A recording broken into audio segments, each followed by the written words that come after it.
Assalamualaikum warahmatullahi wabarakatuh. Bagaimana kabarnya teman-teman semua? Kita ketemu lagi pada kesempatan kali ini. Saya akan membahas tentang cara mengatasi prokrastinasi.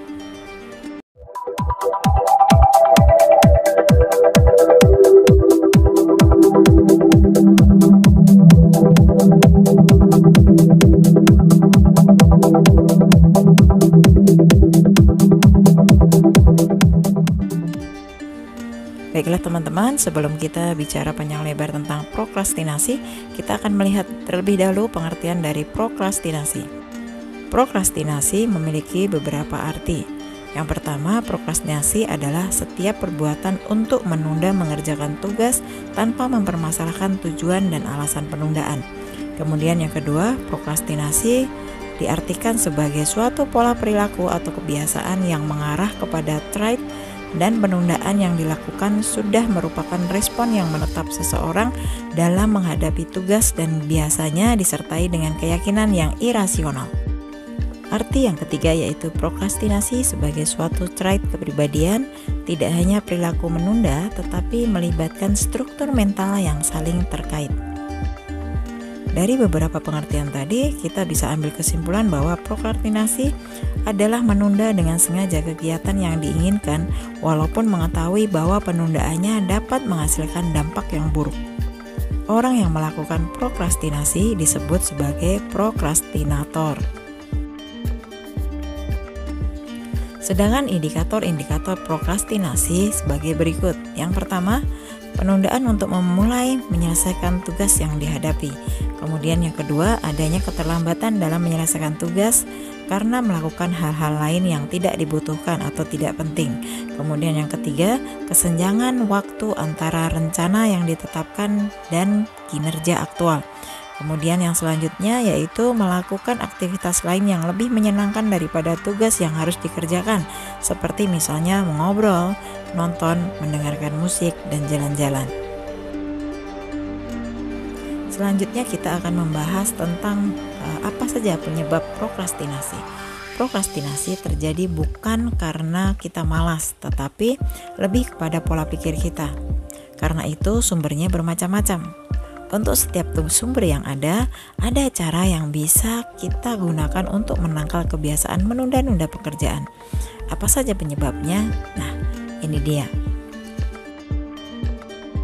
Yang pertama yaitu meremehkan pekerjaan yang akan dilakukan.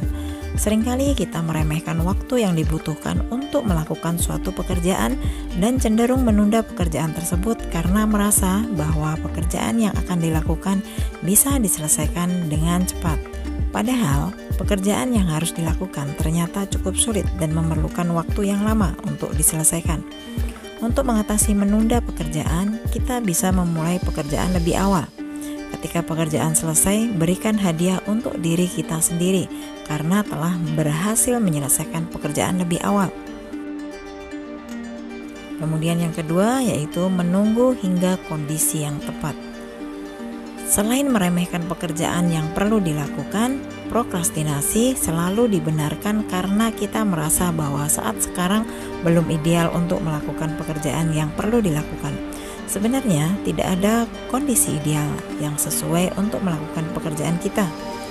Karenanya, menunda pekerjaan karena kita merasa sedang tidak termotivasi atau tidak dalam kondisi yang tepat hanya merupakan alasan untuk melakukan prokrastinasi saja.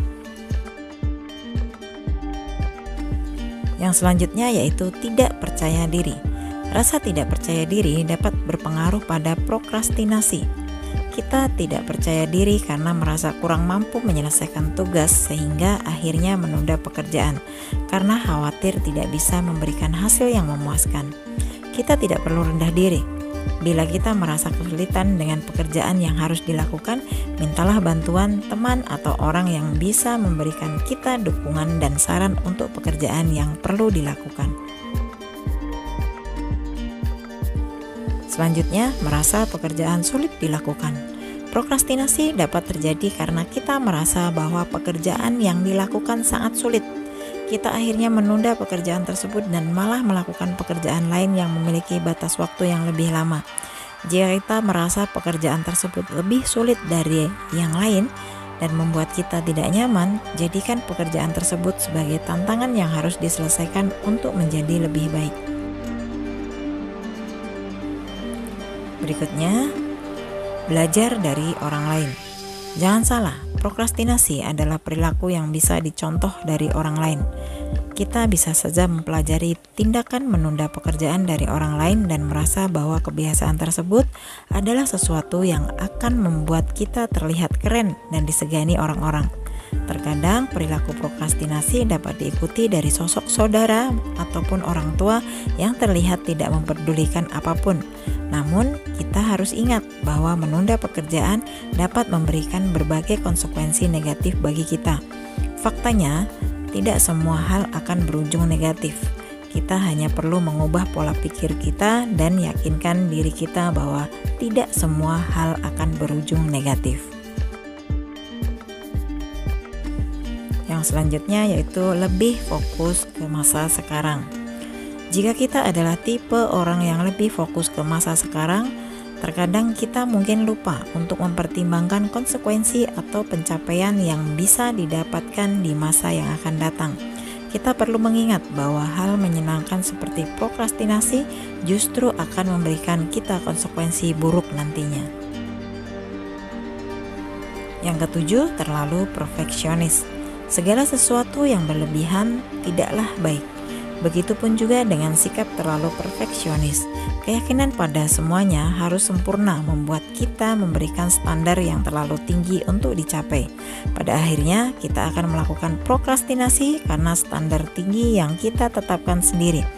Cobalah untuk fokus menyelesaikan pekerjaan kita pada waktunya daripada terlalu terpusat untuk menciptakan hasil pekerjaan yang sempurna.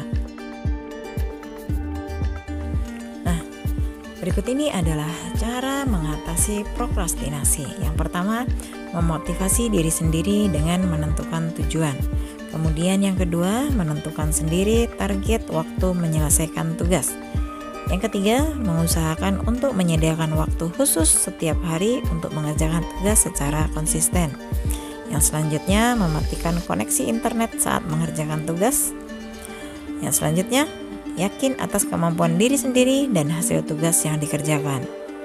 Berikutnya, menempelkan kata-kata motivasi untuk mengerjakan tugas di tempat yang sering dilihat seperti di laptop, pintu kamar, dinding kamar, dan tempat-tempat strategis lain yang mudah dilihat mata. Yang terakhir, memberikan reward bagi diri sendiri jika berhasil menyelesaikan tugas sesuai target dan memberikan punishment jika kita gagal. Itu tadi penjelasan tentang bagaimana cara mengatasi sikap prokrastinasi. Mudah-mudahan setelah kita tahu bagaimana caranya untuk menghindari sikap prokrastinasi, kita bisa menerapkan dalam kehidupan kita sehari-hari. Semoga kita tidak terlarut dalam sikap prokrastinasi. Kita ketemu lagi pada pertemuan berikutnya di video-video selanjutnya. Saya akhiri, wassalamualaikum warahmatullahi wabarakatuh.